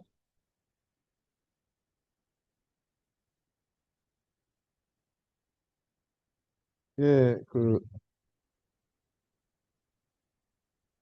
3, 4절은 그, 그 대체 발제문으로 진행을 했는데요.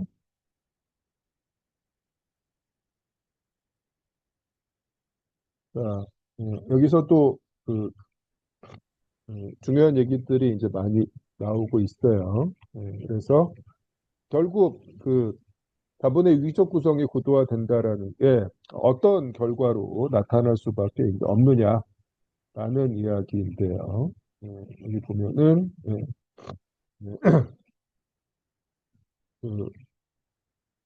859쪽에 보면은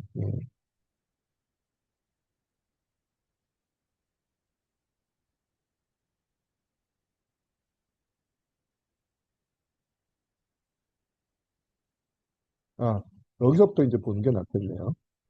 여기 마지막 줄부터 이제 한번 읽어보도록 하겠습니다. 자, 이 마지막 줄을 자, 예, 이소미 씨 한번 읽어줄 수 있을까요? 사회적 총자본을 고찰하면 이 축적 운동은 때로는 주기적으로 상이한 국면들, 제1절과 2절의 국면들을 통과하기도 하고, 때로는 그 상이한 국면들을 동시에 각각의 생산 부문으로 분배하기도 하는 것을 본다. 일부 부문들에서는 자본 구성의 변동이 자본의 절대적 증가 없이 단순한 집중의 결과로 일어난다. 다른 부문들에서는 자본의 절대적 증가가 그 가변적 구성 부분 또는 그것이 흡수하는 노동력의 절대적 감소와 결부되어 있다. 또 약간의 부문들에서는 자본이 일정한 기술적 토대 위에서 계속 증가하며 그 증가에 비례해 추가 노동력을 흡수하기도 하고 다른 시기에는 유기적 변동을 겪어 자본의 가변적 구성 부분이 수축되기도 한다. 모든 부문에서 가변자본 부분의 증가, 따라서 또 가변자본이 고용하는 노동자 수의 증가는 언제나 격심한 동요와 일시적인 과잉 인구의 생산과 결부되어 있다. 그런데 이 과잉 인구의 생산은 이미 취업하고 있는 노동자들의 축출이라는 훨씬 눈에 띄는 형태를 취하거나 추가적 노동 인구를 통상적인 통로를 통해 흡수하는 것이 더욱 곤란해지는, 그렇게 눈에 띄지는 않으나 효과에서는 그에 못지않은 형태를 취한다.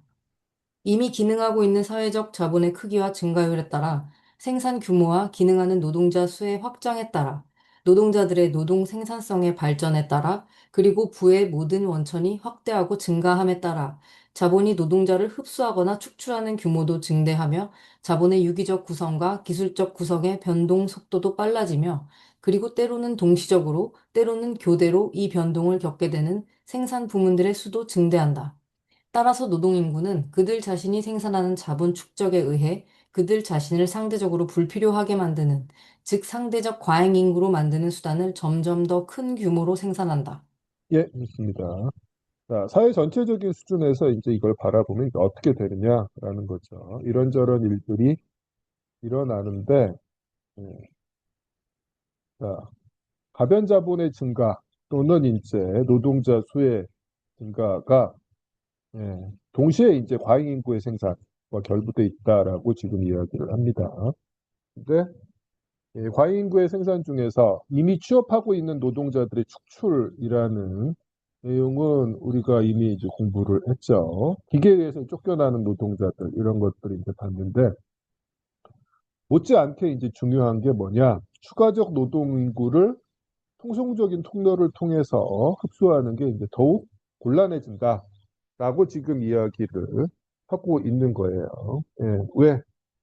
예, 생산 규모가 이제 늘어났는데, 예, 유기적 구성이 이제 고도화됐어요. 생산성이 증대하면서, 예, 추가적으로 노동자를 더 고용할 필요가 이제 없게 된다라는 거예요.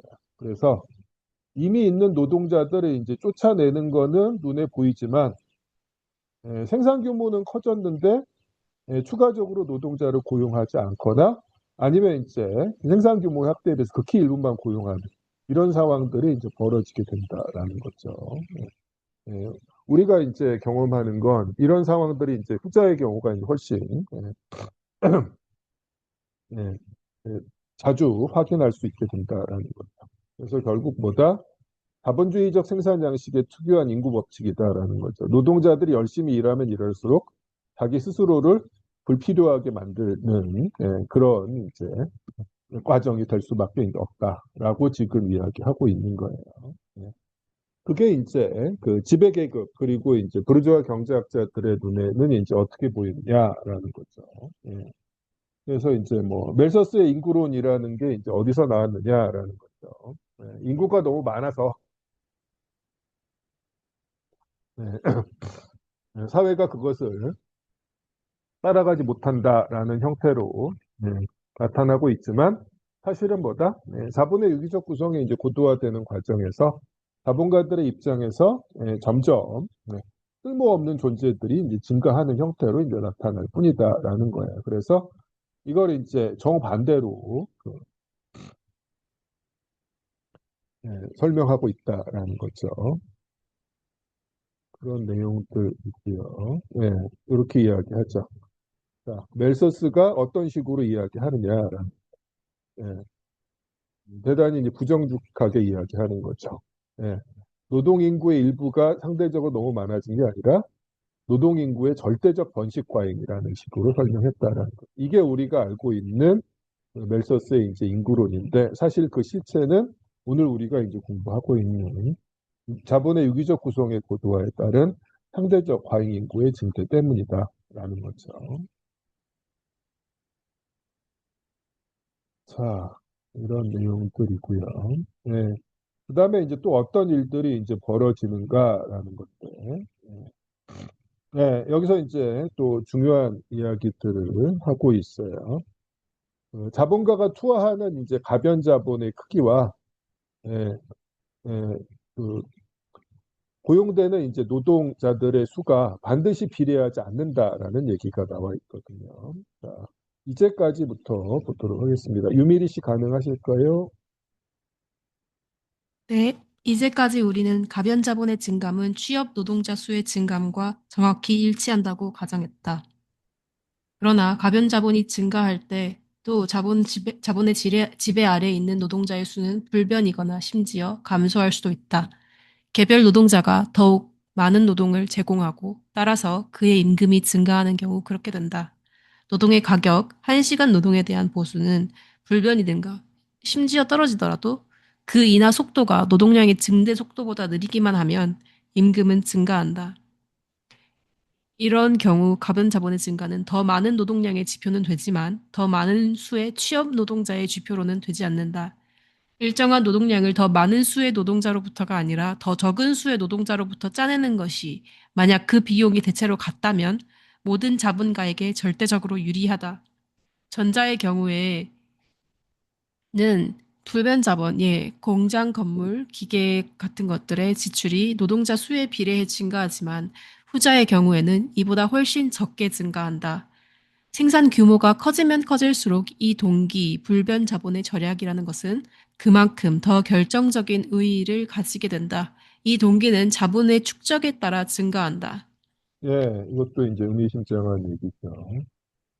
자, 예, 자본가들이 예, 노동자들을 추가로 고용하기보다는 기존의 노동자들한테 이제 과도 노동을 시킨다라는 거예요. 야, 임금 좀 더 줄게라고 하면서 왜 그럴까라는 거죠. 왜 이제 정해진 이제 노동 시간을 지키지 않고 반업, 특근 등등의 이제 과도 노동을 유도하느냐라는 거예요. 왜 그렇겠어요? 여기 이제 중요한 이유 자체가 하나 나와 있어요. 예. 불변 자본의 이제 지출 때문이다라는 거예요. 자본가 입장에서 봤을 때, 이를테면 이제 주간에만 작업을 하는 이제 자동차 생산 공장이 있다라고 한다면은, 낮 시간에 하루 8시간만 가동하는 자동차 공장이 1년 동안에 이제 10만 대의 자동차를 생산한다라는 거예요. 근데 만약에 이제 동일한 조건 하에서 생산량을 20만 대로 늘리려면 어떻게 해야 돼요? 공장을 하나 더 지어야 되잖아요. 근데 그렇게 하지 않고 어떻게 됩니까? 노동자들을 이 교대로 돌리면 어떻게 돼요? 공장 안 짓고도 그냥 그 생산량을 늘릴 수가 있고, 더 좋은 방법은 뭐예요? 실제로 하루 8시간 일하던 이제 노동자들에게 단업 특근 등등을 통해서 이제 노동 시간을, 노동일을 이제 연장시키면, 그게 이제 제일 유리한 방식이 된다라는 거예요. 이런 방식으로 이제 진행이 된다라는 겁니다. 결국 이제 이게 결국에는 자본주의적 생산의 메커니즘 자체가 갈수록 이제 노동자들이 제대로 된 이제 일자리를 찾기 어려운 상황으로 만들어내는 게 불가피하게 된다라는 이제 이야기인 거거든요.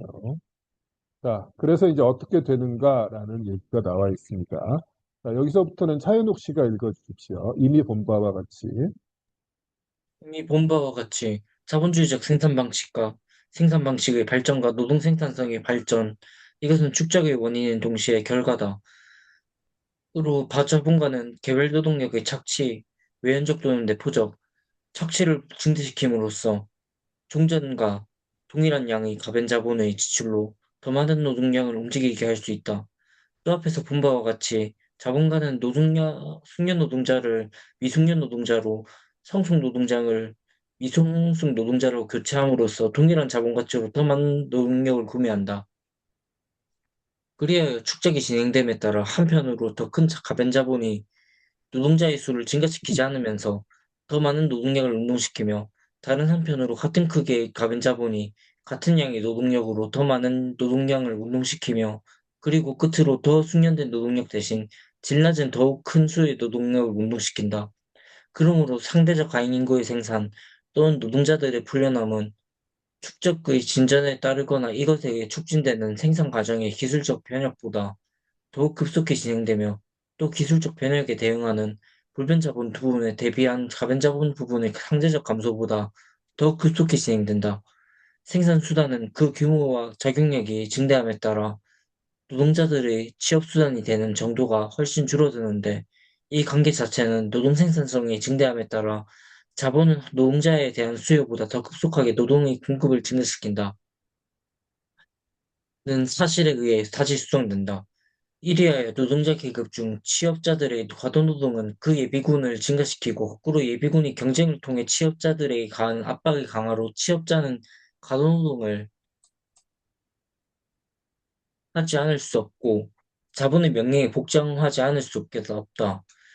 노동자 계급의 일부에게 과도노동을 시킴으로써 나머지 부분을 강요된 낙태에 빠지게 하는 것과, 또 그 반대로 산업 예비군 때문에 취업자가 과도노동을 하지 않을 수 없는 것은 개별 자본가들이 치부수단으로 재며 동시에 사회적 축적의 진전에 대응하는 규모로 산업 예비군의 생산을 촉진한다. 이렇게 된다라는 거예요. 그래서 자본의 유기적 구성의 이제 고도화가 과잉 인구, 상대적 과잉을 산업 예비군을 이제 만들어내는 과정에서 이제 어떤 방식으로 작용을 하는가라는 거예요. 실제로는 자본가들의 다양한 노력의 이제 결과로 유기적 구성의 고도화보다도 상대적 과잉 인구의 생산이 더 급속히 진행된다라고 이제 이야기를 하고 있는 거죠. 그런 상황에서 이제 산업 예비군이 기존의 이제 취업자들에게 압박을 가하고, 취업자들이 이제 자기 일자리를 잃지 않기 위해서 과도 노동을 갈수록 이제 제대로 된 일자리를 찾기 어려워지는 상황이 만들어지는 이런 악순환이 계속 진행된다라는 거예요. 그래서 이제 자본주의적 생산을 이제 폐지하면은 얘가 완전히 달라질 거다라는 이제 이야기를 하고 있는 거죠. 그런 내용들입니다. 그래서 근데 이제 우리는 예, 그걸 이제 정반대로 인식하게 된다라는 거죠. 그래서 이런 내용들입니다. 네, 이렇게 해서 이제 3절의 내용들을 쭉 확인을 할 수가 있습니다. 그래서 870쪽에 이제 자, 뭐 이런 식의 이제 논리 많이 들어왔고 이제 멜서스들을 비롯한 상대 이제 모든 부르주아 경제학자들 특히 일부 예외를 제외하고는 이른바 이제 노동기금의 크기가 불변이기 때문에 임금이 상승하면 인구가 증가해서 결국 임금이 다시 하락할 수밖에 없다라는 식의 이제 논리들이라는 것들이 사실 오늘 우리가 이제 공부한 이런 상황을 정반대로 이제 해석한 결과물이다라는 이제 이야기인 거죠. 자, 정리를 해서 이제 보도록 하겠습니다. 자, 이 부분은 황진호 씨가 읽어주시겠어요? 여기서부터요. 이 산업 예비군, 즉 상대적 과잉 인구는 침체기와 평년 정도의 호황기에는 현역 노동자 군대의 압력을 가하고 과잉 생산과 열광적인 확장기에는 현역군의 요구에 임금 인상을 억제한다.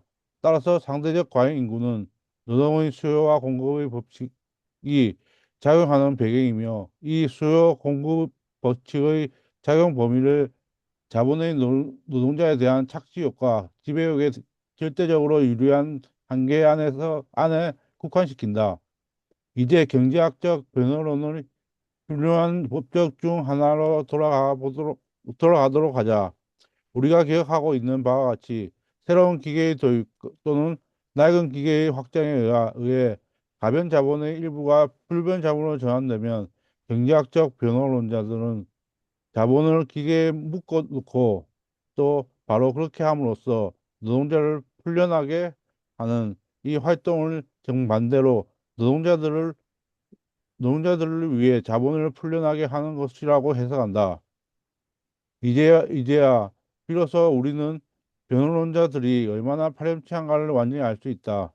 풀려나는 것은 기계에 의해 직접 쫓겨나는 노동자들뿐 아니라 장래 그들을 대체할 자라나는 세대의 보충 인원도 풀려나며 또 사업의 종전의 토대 위에서 정상적으로 확장될 때 규칙적으로 흡수되었을 추가 인원도 풀려난다. 이제는 그들 모두가 풀려났으며 따라서 투자할 곳을 찾는 새로운 자본은 그들을 자유로이 처분할 수 있다. 이 자본이 흡수하는 것이 그들이든 또는 다른 사람이든 만약 이 자본이 기계가 시장에 내던진 노동자들과 동일한 수의 노동자들을 노동시장에서 끌어낸다면 취업시킨다면 전반적인 노동 수요는 영향을 받지 않는다. 만약 이 자본이 더 적은 노동자를 취업시킨다면 과잉 노동자의 수는 증가하고 더 많은 노동자를 취업시킨다면 전반적인 노동 수요는 취업자의 수가 훈련한 수를 초과하는 만큼 증가한다. 따라서 투자할 곳을 찾는 추가 자본이 전반적인 노동 수요를 촉진하는 성과는 언제나 기계에 의해 길에 내던져진 노동자들이 모두 흡수될 때까지는 아무것도 없다. 결국 자본주의적 생산기구 메커니즘은 자본의 절대적 증가와 전반적인 노동 수요에 상응하는 증대를 수반하지 않도록 배려하고 있는 것이다. 그런데 이것 추가 자본이 실직자를 다시 고용하는 것을 변호론자는 노동자들이 쫓겨나서 산업 예비군으로 있는 과도기에 겪는 빈곤과 고난과 있을 수 있는 사망에 대한 보상이라고 부른다. 예, 좋습니다. 일단 여기까지 이제 볼게요. 그래서 자, 우리가 이제 오늘 공부한 내용에 이제 비추어 가서 이른바 이제 보상 이론이라는 게 얼마나 이제 되도 않는 파람치한 이야기인지 알 수 있다라는 건데, 예, 뭐 우리가 이제 끊임없이 이제 듣게 되는 얘기가 노동시장도 다른 시장과 마찬가지로 수요와 공급의 이제 법칙에 의해서 작동해야 한다. 뭐 이런 식으로 이제 이야기하는데 애초에 이 수요 공급의 법칙 자체가 기울어져 있는 상태다라는 거죠. 자본가들에게 한없이 유리할 수밖에 없는 예, 상황으로 틀지어져 있는 상황, 틀지어져 있다라는 걸 이제 우리가 확인할 수가 있다라는 겁니다. 그래서 어떤 일이 이제 벌어지는가라는 얘기죠. 그래서 독립된 두 개의 힘이 상호작용하는 게 아니라 한쪽이 묶게 돼 있는 두 사이와 같다라고 이제 이야기를 하는 거죠. 그래서 이런 토대 위에서 행해지는 수요와 공급의 법칙의 작용이 자본의 독재를 완성한다. 이렇게 이야기하는 거죠. 열심히 일하면 일할수록 자기 일자리들조차도 이제 어렵게 된다라는 이야기인데요. 자, 이 부분 다시 이제 보도록 할게요. 자, 여기서부터는 이런 토대 위에서부터 윤민자 씨 부탁드립니다. 이런 토대 위에서 행해지는 노동의 수요 공급 법칙의 작용은 자본의 독재를 완성한다.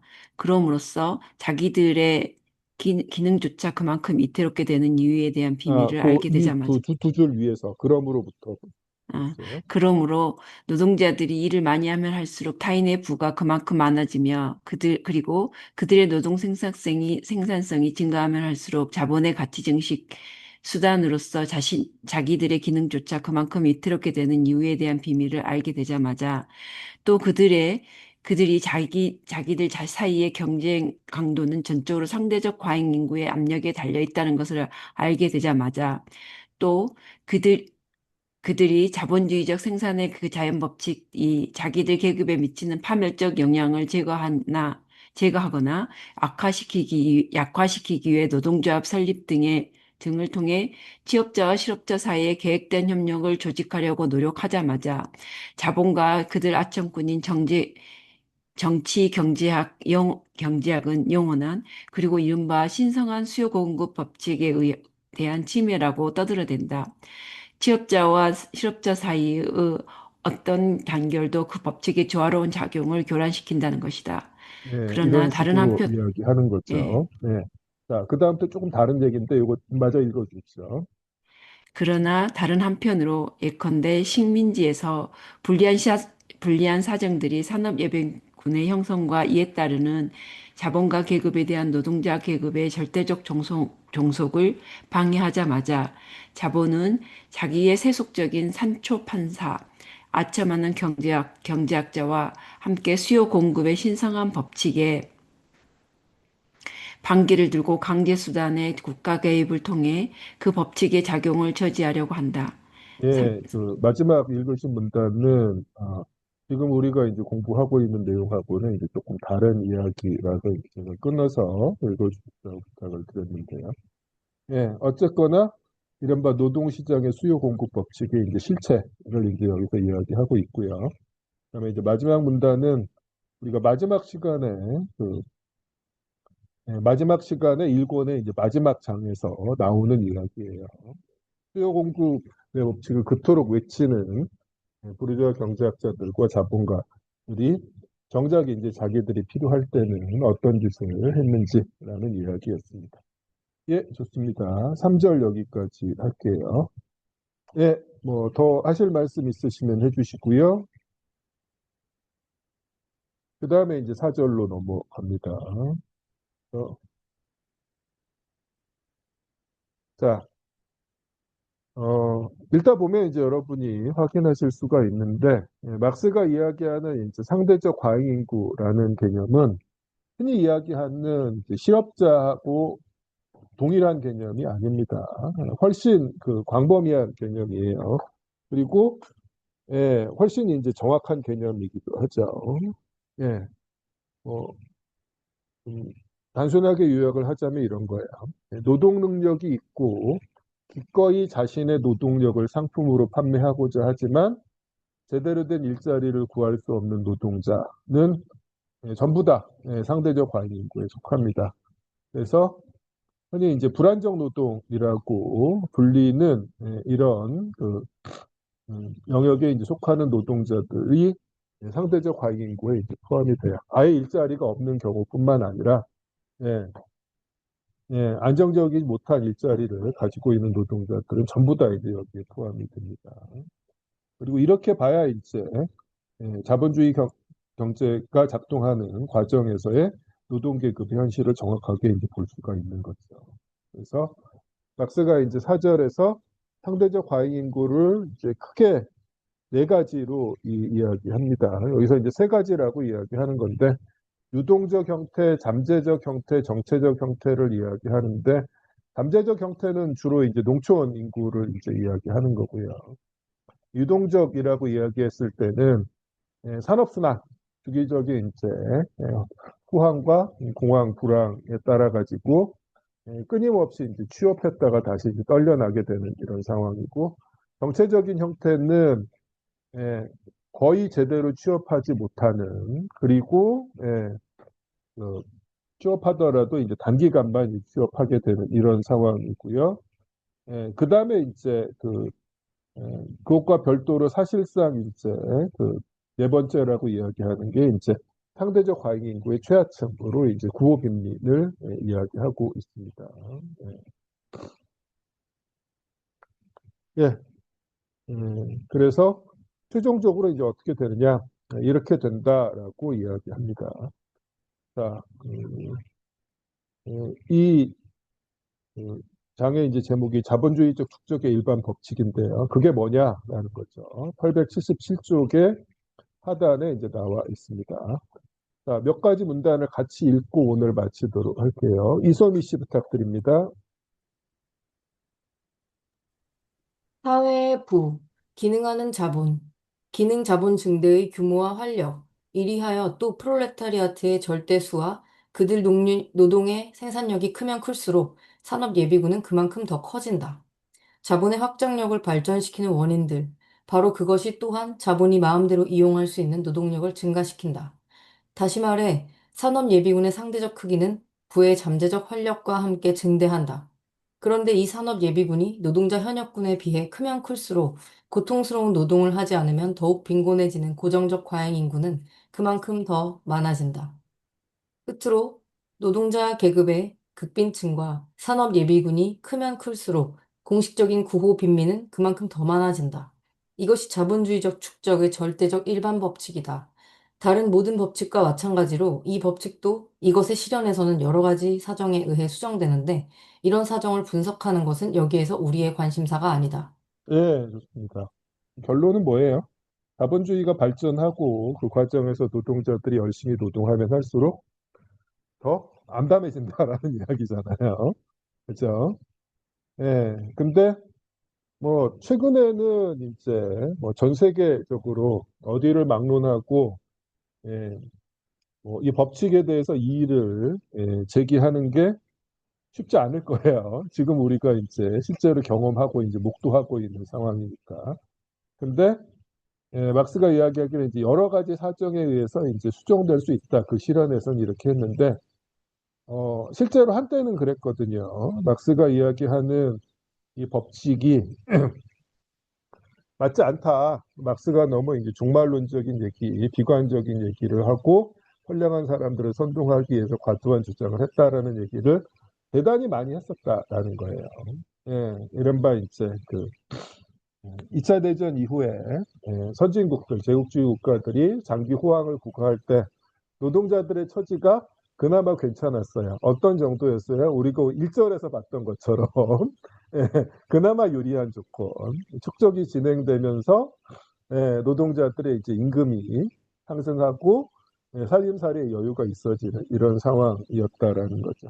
그래서 이제 그것만을 보고 이게 이제 틀렸다라는 식으로 이야기들을 엄청나게 많이 했는데 지금은 바로 그 선진국들에서조차도 이런 사실이 명확해지고 있다라는 거죠. 법칙이 틀렸던 게 아니라 이런저런 이유로 이 법칙의 실현이 일시적으로 지연되었을 뿐이고 결국에는 이런 식으로 나아갈 수밖에 없다라는 것들을 19세기의 중반에 집필한 책이 이제 21세기에 명확하게 보여주고 있습니다. 예언서가 아닌데 마치 이제 예언인 것처럼 이야기를 하고 있다라는 거죠. 예. 자, 그래서 이제 쭉 그다음에 이제 좀 더 읽고 좀 더 읽어보도록 할게요. 자, 유미리 씨 부탁드립니다. 여기서부터 점점 더 증가하는 양이. 네. 점점 더 증가하는 양의 생산수단이 사회적 노동의 생산력 증가로 말미암아 더욱더 적은 인간 힘의 지출로 가동된다는 법칙은 노동자가 생산수단을 사용하는 것이 아니라 생산수단이 노동자를 사용하는 자본주의 사회에서는 완전히 전도되어 다음과 같이 나타난다. 즉, 노동 생산력이 높으면 높을수록 노동자들이 취업수단 일자리에 가하는 압력은 그만큼 더 커지며 따라서 그들의 생존 조건, 즉 타인의 치부 또는 자본의 가치 증식을 위해 그들 자신의 노동력을 파는 것은 그만큼 더 불확실하게 된다는 것이다. 이리하여 생산수단과 생산력이 생산적 인구보다 더 빨리 증가한다는 사실이 자본주의 사회에서는 거꾸로 노동인구는 언제나 자본의 가치 증식 욕구보다 더 빨리 증가하는 것으로 표현된다. 예, 좋습니다. 자, 생산력이 발전하면 어떻게 돼요? 예, 더 적은 양의 노동으로 더 많은 생산 수단을 사용해서 더 대규모의 생산을 할 수 있다라는 거예요. 그게 이제 잘못된 건 아니죠. 오히려 더 적게, 덜 힘들게 일하고도 풍요로운 삶을 영위할 수 있는 가능성을 만들어낸 건데 문제는 우리가 살고 있는 자본주의 사회는 어떤 사회다? 노동자가 생산수단을 사용하는 게 아니라 생산수단이 노동자를 사용하는 사회다라는 거예요. 그러니까 이제 정반대로 그것이 나타난다라는 거죠. 자, 이어서 차윤욱 씨 부탁합니다. 행사편에서 상대적 잉여가치 생산을 분석할 때와 본바 같이 자본주의 체제 안에서는 노동의 생산적 생산력을 향상시키기 위한 모든 방법은 개별 노동자의 희생 위에서 이루어진다. 생산을 발전시키는 모든 수단들은 생산자를 지배하고 착취하는 수단으로 전환되며 노동자를 부분 인간으로 불구하고 노동자를 기계의 구성물로 떨어뜨리며 그의 노동의 멋있는 내용을 파괴함으로써 노동을 혐오스러운 고통으로 전환시키고 과학이 독립적인 힘으로 노동과정에 도입되는 정도에 비례해 노동과정의 지적 잠재력을 노동자로부터 소외시킨다. 또한 노동 생산력이 향상시키는 모든 방법과 수단은 노동자의 노동 조건을 악화시키며 노동 과정에서 비열하기 때문에 더욱 혐오스러운 자본의 독재에 노동자를 굴복시키고 노동자의 전체 생활 시간을 노동 시간으로 전환시키며 그의 처자를 자본이라는 자가노트의 시소르바퀴 밑으로 질질 끌고 간다. 예, 좋습니다. 자, 이어서 황진호 씨 부탁드립니다. 그런데부터요. 예. 그런데 잉여 가치를 생산하는 모든 방법은 동시에 방법이며, 그리고 축적의 모든 확대는 다시 이 방법을 발전시키는 수단으로 된다. 따라서 자본이 축적됨에 따라 노동자의 상태는 그가 받는 임금이 많든 적든 악화되지 않을 수 없다는 결론이 나온다. 끝으로 상대적 과잉 인구 또는 산업 예비군을 언제나 축적의 규모와 활력에 알맞도록 유지한다는 법칙은 헤파이스토스의 쐐기가 프로메테우스를 바위에 결박시킨 것보다 더 단단하게 노동자를 자본에 결박시킨다. 이 법칙은 자본의 축적에 대응하는 빈곤의 축적을 표현적인 것으로 만든다. 따라서 한쪽 끝의 부의 축적은 동시에 반대편 끝, 즉 자기 자신의 생산물을 자본으로 생산하는 노동자 계급 측의 빈곤, 노동의 고통, 노예 상태, 무지, 잔인, 도덕적 타락의 축적이다. 예, 좋습니다. 다시 한번 1867년에 출간된 책이거든요. 우리는 2026년에 이걸 읽고 있는데 자본의 축적에 대응하는 빈곤의 축적이 필연적이다. 라는 겁니다. 그러면서 예, 빈곤과 노동의 고통, 노예 상태뿐만 아니라 무지와 잔인과 도덕적 타락의 축적까지도 이야기를 하고 있어요. 그래서 갈수록 예, 예, 이른바 이제 묻지마 범죄나 혐오 같은 것들이 예, 성행하고 있다라는 걸 우리가 이제 목도하고 있어요. 이제 왜 그럴까라는 거죠. 예, 자신의 처지가 이제 비참하다라는 것들을 느끼긴 하는데 그것이 이제 도대체 왜 이렇게 될 수밖에 없는지를 알지 못한 상황에서 이제 나타나는 단말마적인 상황이 이런 식으로 드러난다라는 거예요. 이런 걸 한번 잘 생각해 보셨으면 좋겠습니다. 이게 바로 이제 자본주의다라는 거고요. 자, 그래서 예, 아까 말씀드렸던 것처럼 다음 주는 이제 제사정상 세미나를 쉬고요. 예, 다음 주에 이제 5절 진행할 건데요. 예, 당시 기준으로 그 1절하고 4절, 1절에서 4절까지 오늘 공부한 내용이 어떤 식으로 전개가 됐는지를 다양한 그 역사적 사실들을 사례로 들어가지고 보여주고 있습니다. 그래서 양은 좀 많은데 정말로 이제 사례들이거든요. 그래서 이제 쭉쭉 한 번씩 읽어보시기 바라고 그동안 이래저래 조금 그 진도를 놓치셨던 분들도 한 주 쉬는 동안 보충하셔서 다다음 주에 다시 뵙도록 하겠습니다. 자, 마지막으로 뭐 추가적으로 질문이나 하실 말씀 있으면 해주시고요. 예, 없으시면 오늘 마치도록 하겠습니다. 늦은 밤까지 수고 많으셨습니다. 안녕히 주무십시오. 안녕히 고맙습니다. 주무십시오.